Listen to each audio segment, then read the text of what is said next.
అందరికీ నమస్కారం. విద్య నేర్పిన గురుదేవుల పాద పద్మములకు శిరస్సు వంచి నమస్కరిస్తూ మనం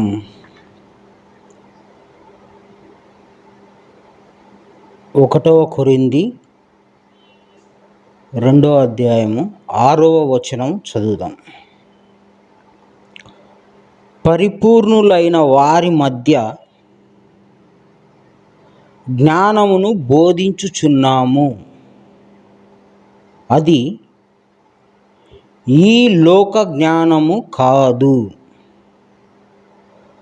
నిరర్ధకులై పోవుచున్న ఈ లోకాధికారుల జ్ఞానము కాదు, కానీ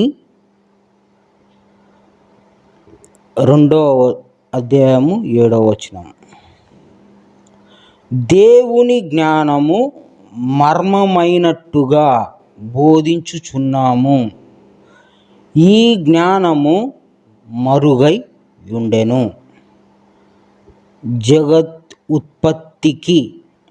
ఈ జగత్తు ఉత్పత్తికి ముందుగానే దీనిని దేవుడు మన మహిమ నిమిత్తం నియమించెను. తరువాత 2వ అధ్యాయము 8వ వచనము,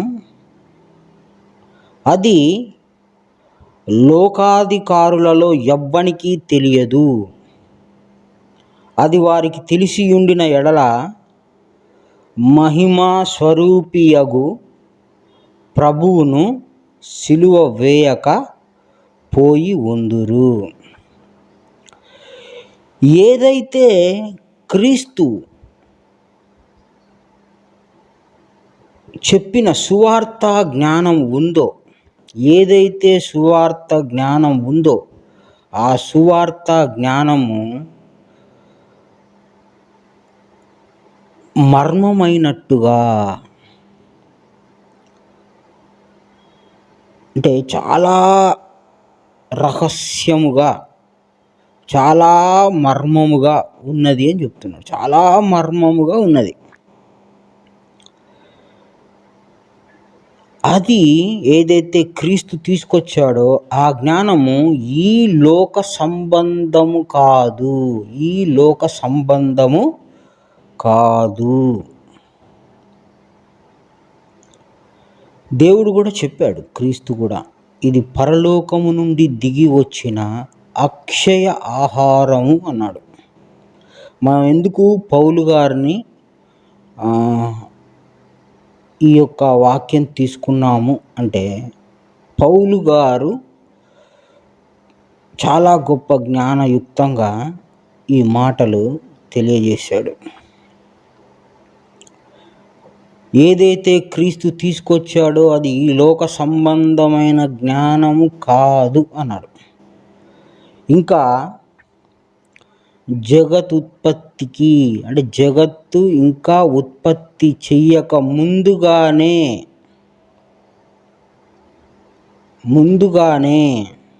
దీనిని దేవుడు మన మహిమ నిమిత్తము నియమించెను. ఏంటిది అది? జ్ఞానము.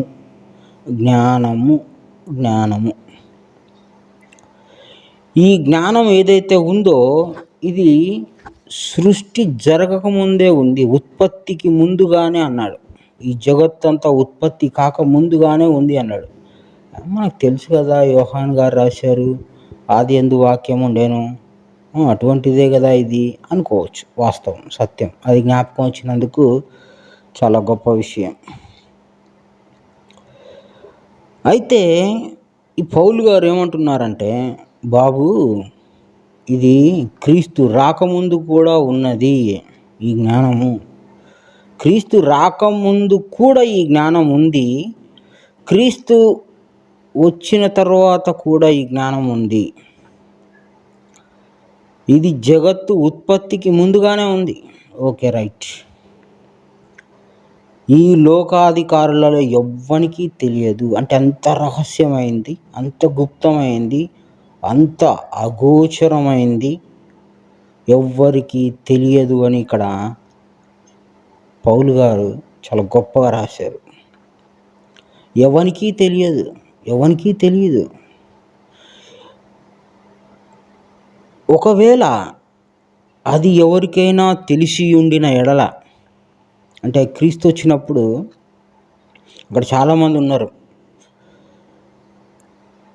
జ్ఞానులు ఉన్నారు. అప్పటికే చాలా పాత నిబంధనలో చాలా వాక్యాలు చదువుతున్నారు, పాటిస్తున్నారు. అదేంది క్రీస్తు దగ్గరికే వచ్చారు. వచ్చి ఏంటి మీరును మీ శిష్యులు ఉపవాసం ఉండట్లేదు ఏంది అని మత బోధనలు క్రీస్తుని కూడా బెదిరించారు. వాళ్ళ చట్టాల ప్రకారం, వాళ్ళు చేసుకున్న రూల్స్ ప్రకారం క్రీస్తు సిలువ కూడా వేశారు. ఇక్కడ పౌలు ఏమంటున్నాడంటే, నీకు నిజంగా క్రీస్తు తీసుకొచ్చిన జ్ఞానము సృష్టి ఆది నుంచి ఉంది, అది నిజంగా వాస్తవంగా నీ దగ్గర ఉండుంటే నువ్వు క్రీస్తుని సిలువ వేయక ఉందువు. నీ దగ్గరున్నది ఏం జ్ఞానము? పరలోక జ్ఞానం కాదు, అక్షయ జ్ఞానం కాదు. నీ దగ్గరున్నది ఏంటిది?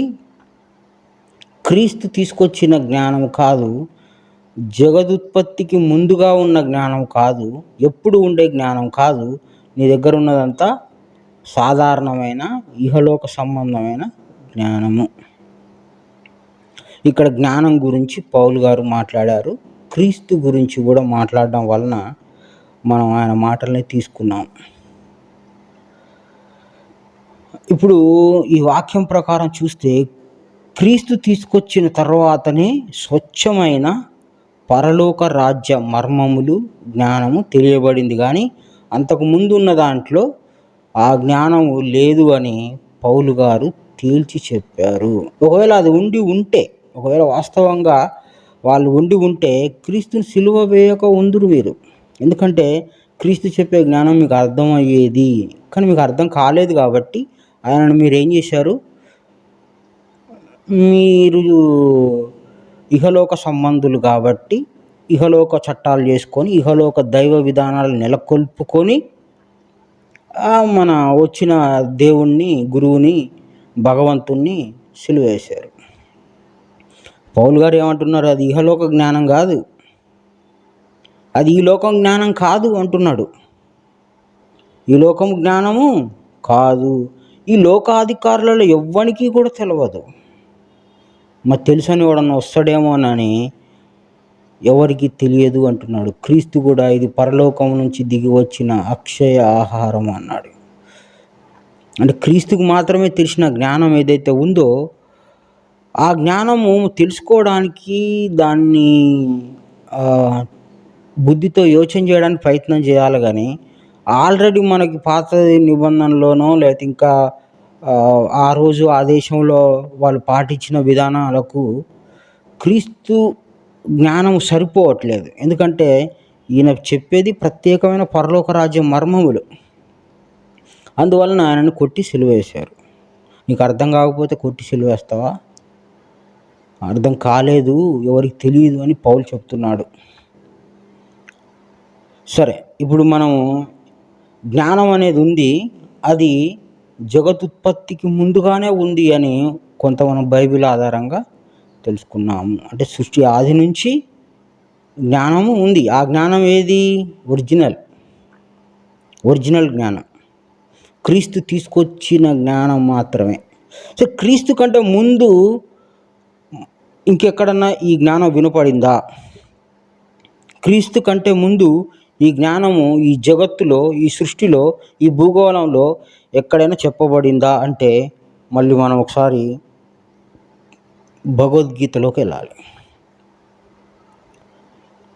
భగవద్గీతలో జ్ఞానయోగము 1వ శ్లోకంలో ఏమంటున్నాడు తెలుగులో? ఇది అవ్యయమైన జ్ఞానము, ఇది అవ్యయమైన జ్ఞానము. వ్యయము అంటే ఖర్చు అయ్యేది, వ్యయము అంటే ఖర్చు అయ్యేది, లేకుండా పోయేది అని అర్థం. అవ్యయం అంటే ఎప్పటికీ ఉండేది, ఖర్చు కానిది, లేకుండా పోనిది, ఉండేది అంటున్నాడు. మొదట దీన్ని సూర్యునికి చెప్పి ఉంటిని, కృష్ణుడు అంటున్నాడు అర్జునుడితో. జ్ఞానయోగం అనే చాప్టర్ చెప్తూ ఏమంటున్నాడు? ఇది అవ్యయమైన జ్ఞానము. మొదట దీన్ని సూర్యునికి చెప్పి ఉంటిని. సూర్యుడు మనువుకు చెప్పెను, తరువాత మనువు ఇక్ష్వాకుడను రాజుకు చెప్పెను. సృష్టి ఆదిలో సూర్యుడికి చెప్పాడంట. సూర్యుడే మొట్టమొదటి శిష్యుడు. సూర్యుడికి తెలియదు జ్ఞానం కాబట్టి సూర్యుడికి చెప్పాడు. సూర్యునికి ఎట్లా చెప్తారా అని కొంతమంది క్రైస్తవ మతస్థులు అంటారు, లేదా సైంటిస్టులు అంటారు, లేదా ఖగోళ శాస్త్రవేత్తలు అంటారు. కానీ పూర్తిగా జ్ఞానం కాబట్టి జ్ఞానాన్ని ఒక కోణంలో చూసి దీని నిర్ణయం తీసుకోవడానికి అవ్వదు. ఒక గుడ్డివాడికి 500 రూపాయల నోటు ఇస్తే ఇది 500 రూపాయల నోటు అని వాడు చెప్తాడు. ఎట్లా చెప్పినావు నువ్వు గుడ్డోడివి కదా అని 2 పీకం. వాడికి ఒక పద్ధతి ఉంటుంది. ఆ 500 రూపాయలు గుర్తుపట్టడానికి వానికి ఒక గుర్తు ఉంటుంది. వాడు 500 రూపాయల నోట్లు గాంధీ బొమ్మ చూడు, 5 పక్క 2 అక్షరాలు కూడా చూడడు. కానీ దాన్ని గుర్తించడానికి వాడు ఒక పద్ధతి పెట్టుకున్నాడు. ఆ పద్ధతి ప్రకారం వాడు 500 రూపాయల నోటుని పట్టుకొని దాన్ని తడిమి చూస్తాడు. ఆ బ్రెయిలీ లిపి ద్వారా వాడు తెలుసుకుంటాడు. ఒక 500 రూపాయల నోటు అని తెలుసుకోవడానికి చూసి మాత్రమే కాదు, చూడకుండా కూడా ఇది చెప్పవచ్చు అని మనుషుల్లోనే 2 విధాలు ఉన్నారు. ఇట్లా ఎన్ని పద్ధతులు ఉన్నాయో తెలియదు మనకి. కాబట్టి సూర్యుడికి ఎట్ట చెప్పినావు, ఎట్టన్నాడు, చెవులు ఉన్నాయా, ముక్కు ఉన్నదా, మూతి ఉన్నదా అనే ప్రశ్నలు వేసేదానికంటే ఆయన అసలు ఆ గోళంలో ఏం జరుగుతుంది, అది ఎవరు, దాని పద్ధతి అంతా ఏంటిది తెలుసుకునే అవకాశం ఉందా లేదా, జ్ఞానం అంటే ఇంతేనా పరిధి, దీన్ని ఇట్లనే చెప్పవచ్చా, ఇంకా ఎన్ని విధాలు ఉంది, దానికంతా లెక్క ఉంటుంది. ఏది కొట్టి పడేయకూడదు. జ్ఞానం అంటే పవిత్రమైనది. కనుక కృష్ణుడు ఏం చెప్తున్నాడు, మొదట సూర్యునికి చెప్పిన నేను జ్ఞానాన్ని, తర్వాత సూర్యుడి ద్వారా, తర్వాత మనువుకు, తర్వాత ఇక్ష్వాకు రాజుకు తెలియబడింది అన్నాడు. అంటే సృష్టి ఆదిలో కృతయుగంలో జరిగింది ఇదంతా. ఎందుకు బైబిల్ ఆధారంగా జగదుత్పత్తికి ముందుగానే జ్ఞానం ఉంది అన్నాం కదా. మళ్ళీ మనం కృతయుగంలోకి వెళ్ళాం. తర్వాత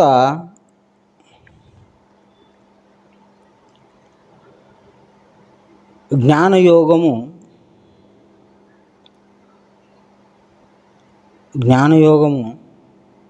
17వ శ్లోకం ఏమంటున్నాడు కృష్ణుడు, కర్మను తెలుసుకోవాలి, అట్లే వికర్మను తెలుసుకోవాలి, మరియు అకర్మను తెలుసుకోవాలి.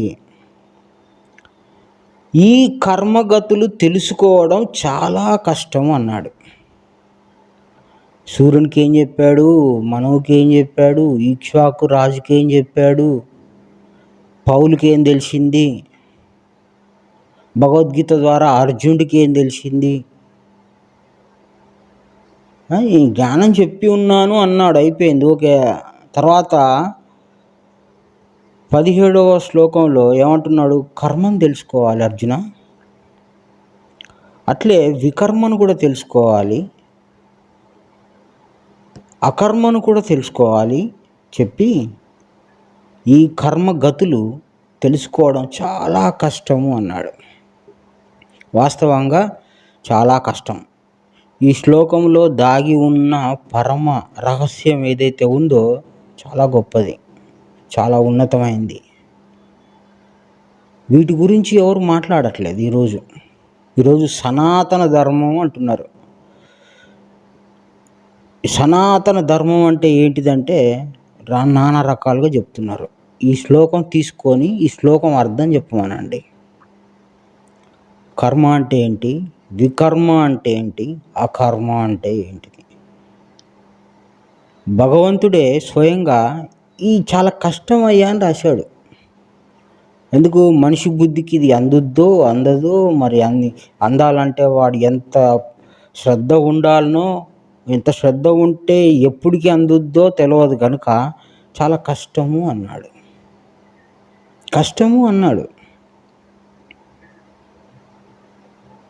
అంటే భగవంతుడు కష్టము అంటే అంత ఆషమాషిగా ఉంటుందా ఈ జ్ఞానము?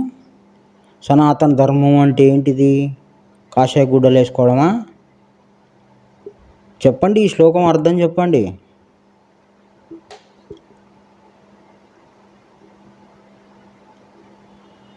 సరే, ఇప్పుడు నెక్స్ట్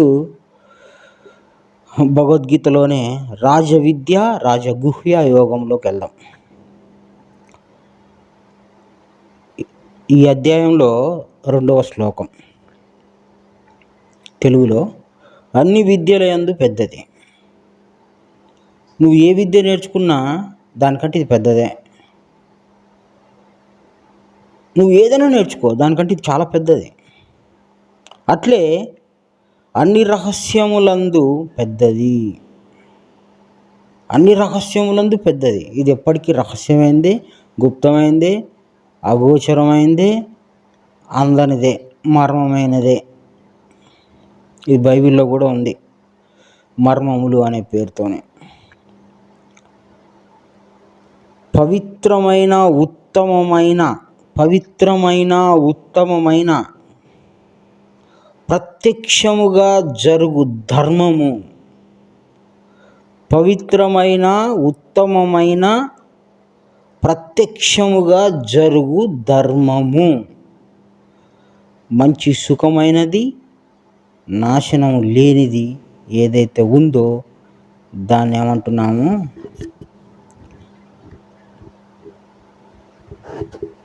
ఏం ధర్మం అన్నాడు? పవిత్రమైన ఉత్తమమైన ప్రత్యక్షంగా జరుగు ధర్మం. అంటే ఇంత గొప్పగా రాసి పెడితే, ఇంత గొప్ప విధానం చెప్పి పెడితే, ఇంత పవిత్రమైన జ్ఞానాన్ని చెప్తే భగవద్గీతలో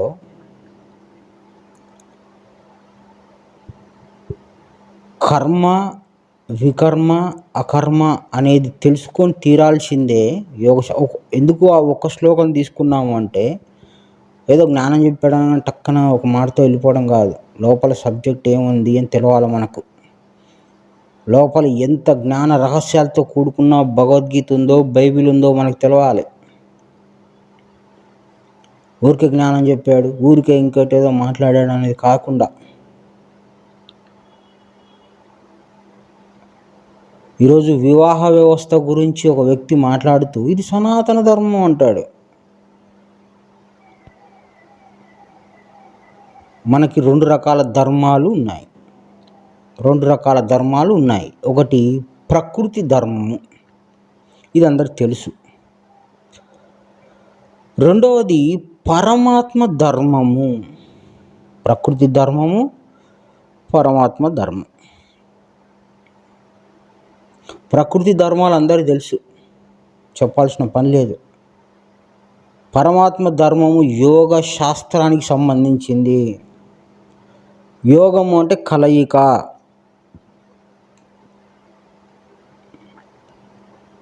భగవద్గీతలో ప్రతి శ్లోకంలో చివరిలో యోగము అంటాడు. యోగం అంటే ఏంటిది? జీవాత్మ అంటే నువ్వు పరమాత్మలోనికి ఐక్యం అవ్వటానికి సంబంధపడి ఉండటానికి,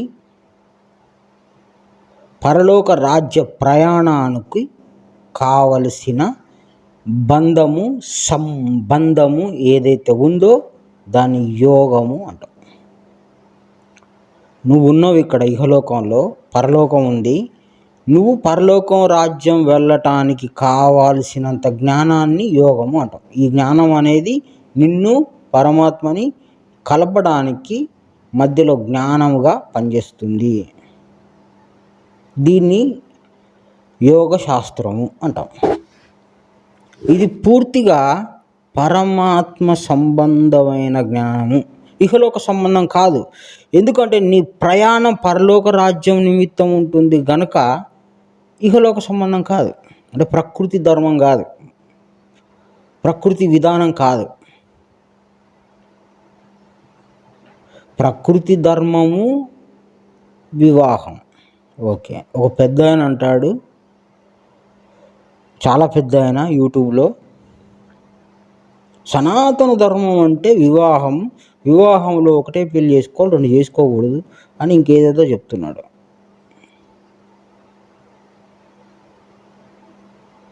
నీ ఎందుకు శ్లోకం అది చదివామంటే కర్మ తెలియకుండానే చాలామంది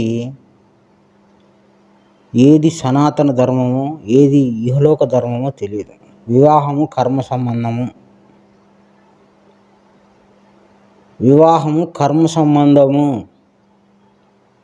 ఇహలోక సంబంధము, ప్రకృతి సంబంధము, ప్రకృతి ధర్మము పట్టుకొని సనాతన ధర్మం ఇది. అది సనాతన ధర్మం అంటే ఏంది అంటే, ఏదైనా ఒక వస్తువు ఉంటే దాన్ని ఆధునీకరిస్తూ ఉంటారు. ఆధునీకరించడం అంటే ఏంటిది? ఉన్నదాన్ని అభివృద్ధి చేసి ఆధునీకరిస్తూ ఉంటారు. ఒకప్పుడు సినిమాలు ఫిలిం రూపంలో వచ్చేది, ఇప్పుడు ప్రొజెక్ట్ రూపంలో వచ్చింది. ఒకప్పుడు డాటా సీడీలో వస్తే ఇప్పుడు పెన్ డ్రైవ్లో వచ్చింది. అంటే ఆధునీకరణ పొందుతూ ఉంది.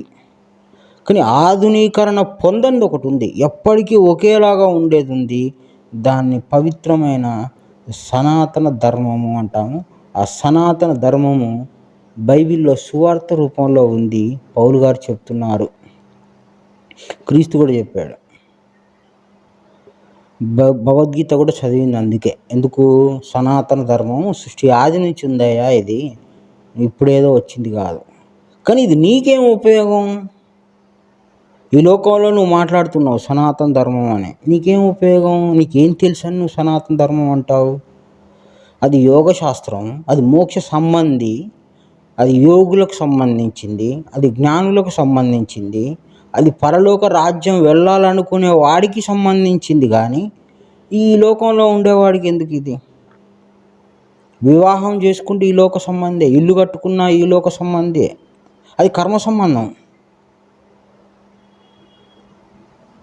సనాతన ధర్మం అంటే ఏంటిది? ఆది నుంచి ఉన్నది. మనువుకి చెప్పాడు కదా. ఎవరు చెప్పారు? కృష్ణుడే అన్నాడు, సృష్టి ఆదిలో నేను మనువుకు కూడా తెలియబడింది అని. మళ్ళీ మను ధర్మం అని తీసుకొచ్చారు. మనువే డైరెక్ట్ దేవుడి నుంచి వినకుండా ఇంకొక వ్యక్తి నుంచి మనువుకు జ్ఞానం తెలియజేయటం జరిగింది. మనువు తెలుసుకున్న జ్ఞానాన్ని ఆచరిస్తాడు, కానీ మళ్ళీ ఆయన పేరు రాసుకొని మనుధర్మం అని రాయడు. ఎందుకని? మనువుకు ఒకవేళ నిజంగా దేవుడి రహస్యం తెలిస్తే దేవుని దగ్గరికి వెళ్ళిపోతాడు, దేవుణ్ణి చేరుకోవాలనే ప్రయత్నంలో వెళ్ళిపోతాడు. కానీ మళ్ళీ ధర్మాలు రాసుకుంటూ కూర్చోడు. ఎందుకంటే తెలుసుకున్నాడు కాబట్టి ఆచరిస్తూ వెళ్ళిపోవడమే. మను ధర్మం అని ఎందుకు వచ్చింది? ఎప్పుడో సృష్టి ఆదిలో కృతయుగంలో విన్న మనుధర్మం ఇంకా భూమి మీద ఉంది అంటే అది ఎంతవరకు వాస్తవం? అది మనువు రాశాడా? అవన్నీ మనం ఏం ఆలోచన చేయం. మనుధర్మం అంటాం అంతే. అది ఎవరి దగ్గర ఉందో ఏందో, ఎవరు చదివాడో ఏందో తెలియదు. దాంట్లో పరలోక రాజ్యం మర్మాలు ఉన్నాయా? యోగ శాస్త్రం ఉందా? కర్మ విధానం ఉందా? తెలియదు. యోగుల రహస్య విద్యను ఈరోజు అన్నిటికీ అదే పేరు పెట్టి నువ్వు సనాతన ధర్మం అంటావు. అంటే సనాతన ధర్మం అంటే ఏంది? ఆది నుంచి పురాతనంగా అవ్యయంగా ఉన్నది, పవిత్రంగా ఉన్నది. అది యోగ శాస్త్రం. రహస్యంలోకి ఎలా రహస్యమైంది, పవిత్రమైంది, గుప్తమైంది, రహస్యమైంది ఎవరికి పడితే అలా తెలుస్తుందా? ప్రతి ఒక్కరూ మాట్లాడుతున్నారు సనాతన ధర్మం అని. వివాహాన్ని గురించి మాట్లాడతాడు, సనాతన ధర్మం అంటాడు. లడ్డు గురించి మాట్లాడతాడు, సనాతన ధర్మం అంటాడు. లడ్డు ఏం స్వామి? అందులో ప్రకృతి సంబంధించినవి ఉంటాయి, దాంట్లో పరమాత్మ విషయం ఏముంది?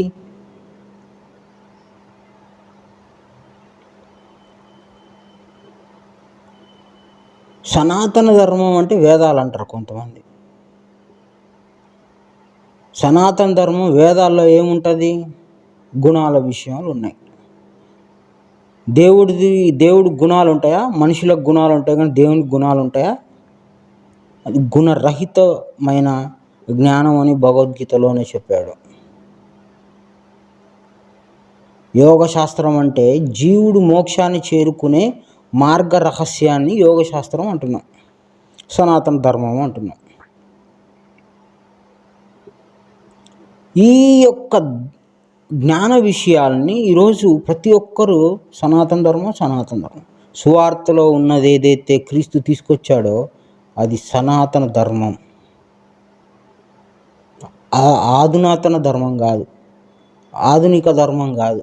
అది ఎప్పటి నుంచో ఉన్న పరమ పవిత్రమైన రహస్య జ్ఞానము. అది క్రీస్తు కూడా రహస్యమైంది, ఇది మర్మమైంది, అగోచరమైంది, గుప్తమైంది. ఆయన కూడా ఎన్నోసార్లు సువార్తలో చెప్పాడు. కృష్ణుడు కూడా అదే చెప్తున్నాడు.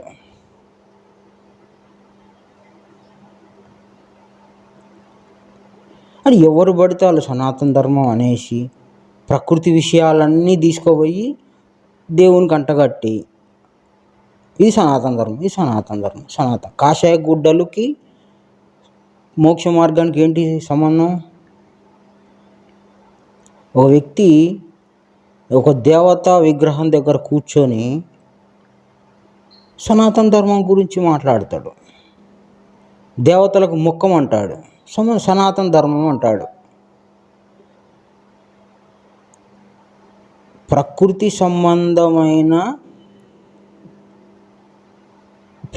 సంబంధమైనది స్త్రీని పూజించటం అనేది భగవద్గీతలో ఎక్కడ చెప్పలేదు.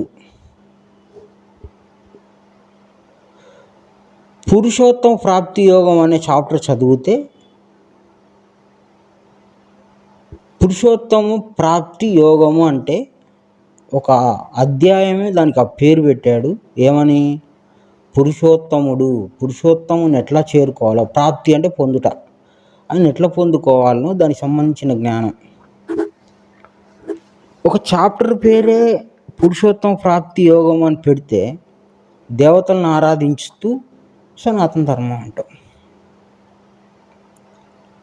దేవతలను ఆరాధిస్తే సనాతన ధర్మం అవుతుందా? పరమాత్మ ధర్మం అవుతుందా? ప్రకృతి ధర్మం అవుతుందా? ప్రకృతిని పూజిస్తే ప్రకృతి అందే ఉంటావు అని భగవద్గీతలో చెప్పలేదా? యాంత్రి దేవావతం అంటే దేవతల్ని పూజించేవాడు దేవతలు ఎందే చేరుతాడు అని రాయలేదా? చదువుకోలేదా?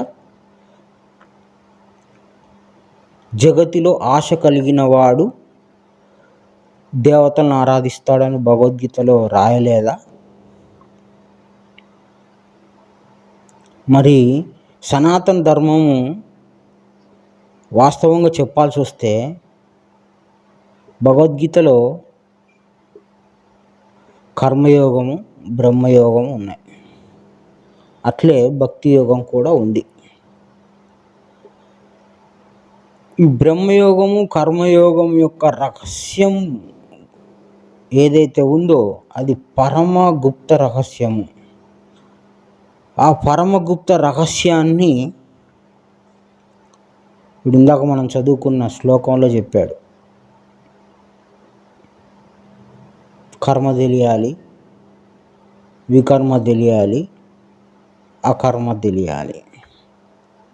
అందులో యోగ శాస్త్రం ఇమిడి ఉంది, యోగ విధానం ఇమిడి ఉంది, యోగ పద్ధతి ఇమిడి ఉంది, కర్మ బ్రహ్మ యోగములు ఇమిడి ఉన్నాయి. అది చాలా పెద్ద శ్లోకం, చాలా బలమైన శ్లోకం. అది ఎందుకు దాన్ని మనం ముందు పెట్టుకోవాల్సి వచ్చింది అని అంటే అది చెప్పి దాంట్లో ఉన్న యోగ రహస్యాన్ని వివరించి చెప్తే అది సనాతన ధర్మం అవుతుంది. వాడిని ఎవడైతే ఆ బ్రహ్మయోగం, కర్మయోగం అనే విధానాన్ని తెలుసుకుంటాడో సనాతన ధర్మంలో ఉంటాడు.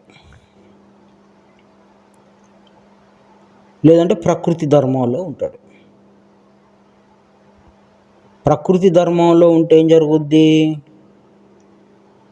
జరుగుతుంది? ప్రకృతిలోనే ఉంటావు, ఇంకెక్కడికి పోవు. దేవుణ్ణి చేరటం అనేది దుస్సాధ్యము. ఒక యోగ శాస్త్రాన్ని, ఒక రహస్య విద్యను, ఒక పవిత్రమైన విద్యను ప్రతి ఒక్కరు కూడా ఏదో ఒకటి మాట్లాడి ఇది సనాతన ధర్మం, ఇది సనాతన ధర్మం, ఇది సనాతన ధర్మం. ధర్మము అంటే ఏంటి? జ్ఞానము అంటే ఏంటిది? తెలుసుకున్న దాన్ని జ్ఞానము అంటాం. ఆచరిస్తే ధర్మం అవుతుంది. ఎక్కడ ఏ ధర్మమైనా సరే అది గుప్తంగా రహస్యంగా ఉంటుంది. ఎక్కడ ఏ ధర్మమైనా అది రహస్యంగా గుప్తంగా ఉంటుంది. ధర్మాచరణ ఎవ్వరికీ తెలియదు. ధర్మాచరణ ఎవ్వరికీ తెలియదు. ఎవరికి తెలియకుండా జరుగుతూ ఉంటే దాన్ని ధర్మాచరణ అంటారు. ఇప్పుడు మేము ఒక ఛానల్ పెట్టుకొని దేవుడి విషయాన్ని ఇట్లా చెప్తూ ఉంటే దీన్ని జ్ఞానము అంటాం. జ్ఞానాన్ని బోధించటం అంటాం. కానీ జ్ఞానం బోధించటం, ఆచరించటం రెండు ఒకటి కాదు. జ్ఞానం చెప్పినంత మాత్రాన ఆచరించకపోతే ధర్మంలో లేనట్లే. కనుక ధర్మంలో ఉండాలి అంటే ఆచరించినప్పుడు ధర్మంలో ఉన్నట్లు. కాబట్టి ధర్మాచరణ చేసేవాళ్ళు దేవునితో కూడుకొని ఉంటారా? సనాతన ధర్మం అని చెప్పడానికి ఉండదు, అవ్వదు. జ్ఞానం చెప్పవచ్చు. ఇప్పుడు కర్మ అంటే ఏంది, వికర్మ అంటే ఏంది, అకర్మ అంటే ఏంది చెప్పండి.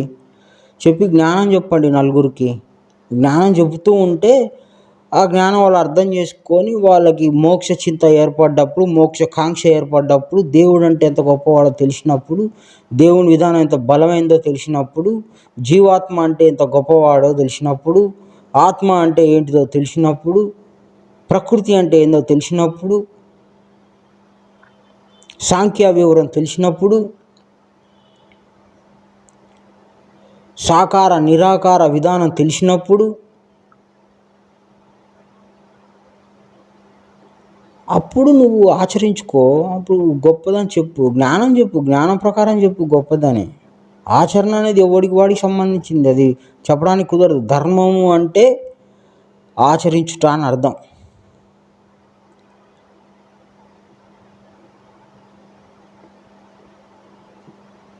కనుక ఆచరిస్తున్నాను అని మనిషికి చెప్తే కుదరదు. అది దేవుడికి జీవుడికి మధ్య తప్ప ఇంకెవరికి తెలియదు.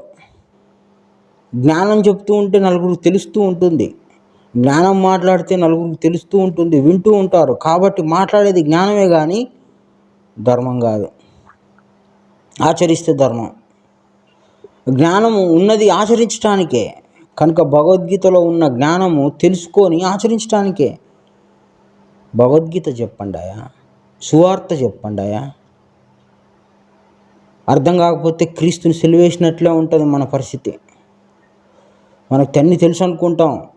సనాతన ధర్మం అంటే వివాహం గురించి మాట్లాడుతున్నాడు ఒక వ్యక్తి, కట్టుబొట్టు గురించి మాట్లాడుతున్నాడు ఒక వ్యక్తి. సనాతన ధర్మం అంటే ఒక భారతదేశంలోనే ఉందా? మొత్తం భూమండలానికి సంబంధించి ప్రతి జీవుడికి సంబంధించిన జ్ఞానం ఏదైతే ఉందో అది ప్రత్యక్షంగా జరుగుతూ ఉండాలి. అది ఇప్పుడుంది, సెకండ్ తర్వాత ఉంది, ఇంకో సెకండ్ తర్వాత ఉంది, ఇంతకుముందు ఉంది, ఇప్పుడు ఉంది, రేపు ఉంటుంది, ఎల్లుండి ఉంటుంది. ప్రత్యక్షంగా జరుగుతున్న ధర్మం అది. సనాతన ధర్మం అంటే ఏంది? దేవుని ధర్మం అంటే ఏంది? ఒక సెకండ్ కూడా లేకుండా ఉండదు, అది జరుగుతూ ఉంటుంది, అది కనపడుతూ ఉంటుంది, తెలియబడుతూ ఉంటుంది. కానీ నీ బుద్ధికి అందదు. నీ బుద్ధికి అందకపోతే అది ఎప్పుడు మర్మమైందే, రహస్యమైందే. నీ బుద్ధికి తెలియనంత వరకు అది రహస్యమైందే. అందుకే అంటాడు పరమ పవిత్రం, పరమ రహస్యం, పరమ గోప్యం, విద్యల్లోకి వెళ్ళ పెద్దది, రహస్యంలోకి వెళ్ళ పెద్దది. ఎందుకంటే నీకు తెలియదు కాబట్టి. నీకు అంత ఆషమాషిగా దేవుడు తెలియాలనుకుంటాడు. నీకు అంత ఆషమాషిగా ఆయన కనపడాలనుకుంటాడా? ఆయన గురించి నువ్వు తెలుసుకోవాలంటే, నీ బుద్ధితో యోచన చేయాలంటే మన బుద్ధి సరిపోతుందా? దానికి ఏమేం చేయాలి, ఎట్లుండాలి అని మరి భగవద్గీతలో సాంఖ్య యోగంలో మొదలుపెట్టి మోక్ష సన్యాస యోగం దాకా చదివితే, అది అర్థమైతే, నువ్వు ఆచరిస్తే, నీ అనుభవంలోకి వస్తే అప్పుడు నేను సనాతన ధర్మంలో ఉన్నాను అని చెప్పవచ్చు. సువార్త కూడా సంపూర్ణంగా అర్థం చేసుకొని, సంపూర్ణమైన సువార్త జ్ఞానం తెలుసుకొని, సువార్తల్లో కూడా ఇదే ఉండదు మరి. ఏది? కర్మ, వికర్మ, అకర్మ. అంటే పేర్లు వేరు, అక్కడ ఇంకొక రకంగా పాపము అని రాశారు. తెలుసుకోవాలి. పౌలుకి తెలిసింది, పౌలు గారికి తెలిసింది కాబట్టి రాశాడు. మీకు నిజంగా వాస్తవంగా ఆ జ్ఞానం తెలిసి ఉంటే క్రీస్తుని సిలువేసేవాళ్ళు కాదు, ప్రభువుని సిలువేసేవాళ్ళు కాదు అంటున్నాడు, గద్దిస్తున్నాడు. ఈ జ్ఞానం ఇప్పుడు వచ్చింది అనుకుంటున్నారు, కాదు, ఇంతకుముందు ఉంది, జగదుత్పత్తికి ముందే ఉంది. యోహాన్ గారు కూడా అంటున్నారు, ఏమని? ఆది అందే వాక్యం ఉందే, జ్ఞానం ఉందే. ఇప్పుడు ఏంది? ఆది అందు ఉంది జ్ఞానం. కృష్ణుడు కూడా చెప్పాడు, నేను ఆదిలోనే చెప్పిన, సృష్టి ఆదిలోనే చెప్పిన జ్ఞానాన్ని అంటున్నాడు. సృష్టి ఆదిలో ఉన్న జ్ఞానం ఏదైతే ఉందో అది భారతదేశానికే సొంతమా? అది ఇప్పుడు జరుగుతూ ఉండాలి, ఎప్పటికీ ఉండాలి. ప్రకృతి ధర్మాలు మారుతాయి, ప్రకృతి ధర్మాలు మారుతూ ఉంటాయి.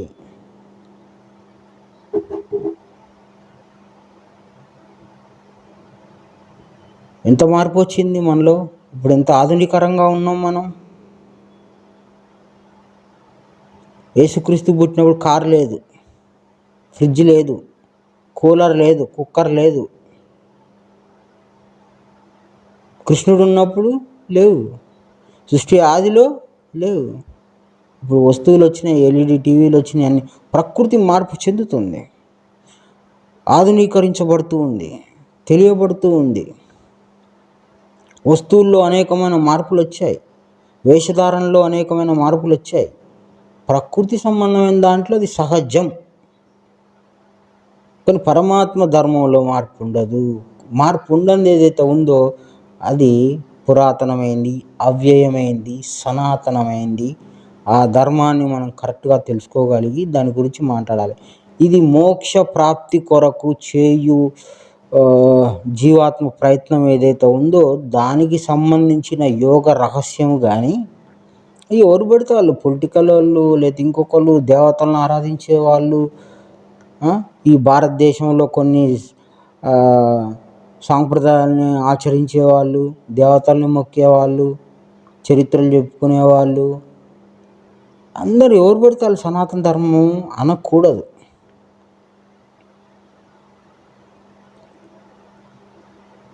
గొప్పది అంటే గొప్పదే, రహస్యమైందంటే రహస్యమైందే. ఇట్లా అనేకమైన ధర్మాలతో, చట్టాలతో కూడుకున్న విధానం ఏదైతే ఉందో అది సనాతన ధర్మం. ప్రకృతిలో నీకు ఏది తెలియబడ్డా, ప్రకృతిలో ఏది జరుగుతున్నా అది ప్రకృతి ధర్మమే కానీ పరమాత్మ ధర్మం కాదు. సనాతన ధర్మం అంటే సృష్టి ఆది నుంచి ఉన్నది. మనుధర్మము అనేది ఉండదండి. ఎందుకంటే ఆలోచన చేసుకోండి ఒకసారి. మనువుకి కృష్ణుడు ధర్మం చెప్పినాడు అన్నాడు సృష్టి ఆదిలో. ధర్మాలు ఒకసారి చెప్పినాక మళ్ళీ ఇంకొకరు చెప్పడానికి అవకాశం ఉండదు. ఎందుకు? చెప్పింది ఆచరిస్తాం కానీ మనం మళ్ళీ చెప్పడానికి అవకాశం ఉండదు, మనం కొత్తగా రాయడానికి ఉండదు. దేవుడు చెప్పిన జ్ఞానాన్ని మళ్ళీ మనం అనే పేరుతో చెప్పుకొని రాసుకుంటే అది సరైనది కాదు, సత్యం కాదు. ఎంత మాత్రం కాదు. ఉన్నదాన్ని చదువుకుంటాం మనం, అంతే. మళ్ళా కృష్ణుడు భగవద్గీతలో ఏం చెప్తున్నాడు? ఎప్పుడెప్పుడు ధర్మాలకు ఆటంకం కలుగునో అప్పుడప్పుడు నన్ను నేను సృజించుకొని మమ సృజామ్యహం అంటాడు. నన్ను నేనే సృజించుకొని ధర్మ సంస్థాపన అంటే ధర్మాలను నెలకొల్పుతాను. ధర్మాలు నెలకొల్పే బాధ్యత 100కి 100%, 1000కి 1000% కేవలము పరమాత్మ మీదే ఉంది కానీ మనుషుల మీద లేదు.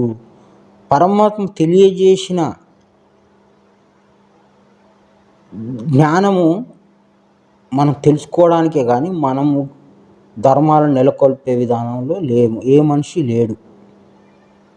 కాబట్టి ఈ విషయ జ్ఞానం బాగా పట్టితే తెలిస్తే మనుషులు రాసినవి అన్ని పక్కన పెట్టేసి శ్రీకృష్ణుడు చెప్పిన భగవద్గీతను పట్టుకుంటారు. ఎందుకు? ధర్మాలు దేవుడు తప్ప మనుషులు చెప్పరు. ఎందుకంటే అది ఆ విధానం భగవద్గీతలో చెప్పాడు. అదేవిధంగా పరలోకం నుండి దిగి వచ్చిన అక్షయ ఆహారం అని క్రీస్తు చెప్పాడు. క్రీస్తుకి కృష్ణుడికి 3000 సంవత్సరాల డిఫరెన్స్ ఉంది. అయినా సరే బైబిల్లో ఉన్నదే భగవద్గీతలో ఉంది, భగవద్గీతలో ఉన్నదే బైబిల్లో కూడా ఉంది. సనాతన ధర్మం ఎక్కడుంది అని అంటే బల్లగుద్ది చెప్పవచ్చు, సువార్తలలో ఉంది, భగవద్గీతలో ఉంది. ఇంకా నీకు ఓపిక ఉంటే ఖురాన్లో కూడా ఉంది. నీకు చదవటం ఓపిక ఉంటే ఖురాన్లో కూడా ఉంది. కాబట్టి ఎవరు పడితే సనాతన ధర్మం అనకూడదండి, తప్పు. యోగశాస్త్ర విద్య కేవలము మోక్షప్రాప్తి పొందుట కొరకు ఎవరైతే ప్రయత్నం చేయాలనుకుంటున్నారో వాళ్ళకు కావలసిన జ్ఞాన సముపార్జన భగవద్గీతలోను క్రీస్తు చెప్పిన సువార్తలోనూ ఉంటుంది. కనుక రహస్యమైంది రహస్యంగానే మాట్లాడండి, గుప్తంగా మాట్లాడండి. ఏదో ఒకటి తీసుకొచ్చి దేవుడి విధానం అనొద్దండి. ఏదైనా సరే నా దేవుడి విషయంలో కొట్టుకుంటున్నారు ఈరోజు హిందువులు, క్రైస్తవులు, ముస్లింలు ఏర్పడ్డారు. 3 మతాలు మనకు తెలియబడుతున్నాయి. ఇంకా ఉన్నాయి కానీ 3 తెలియబడుతున్నాయి. జ్ఞానానికి విభజన ఉందా? జ్ఞానమునకు, పరమాత్మ జ్ఞానమునకు విభజన ఉందా? అట్లా విభజించే జ్ఞానము పరమాత్మ చెప్తాడా? సృష్టి ఆదిలో చెప్పానిది ఇప్పుడు నీకు చెప్తున్నాను అని ద్వాపర యుగంలో కృష్ణుడు చెప్తున్నాడు.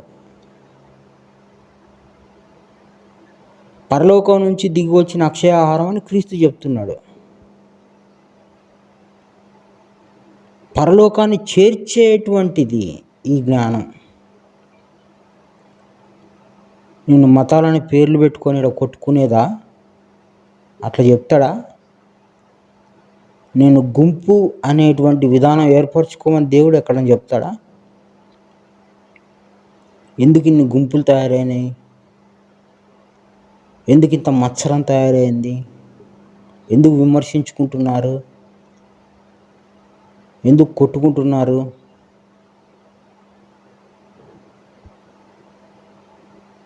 సరిగ్గా శ్రద్ధ పెట్టుకొని గ్రంథాల మీద ఆధారం చేసుకొని ఆ గ్రంథంలో ఉన్న పరలోక రాజ్య మర్మమును, మోక్ష ప్రాప్తిని తెలుసుకొని అటువైపు ప్రయాణించడానికి ప్రయత్నం చేయండి. కానీ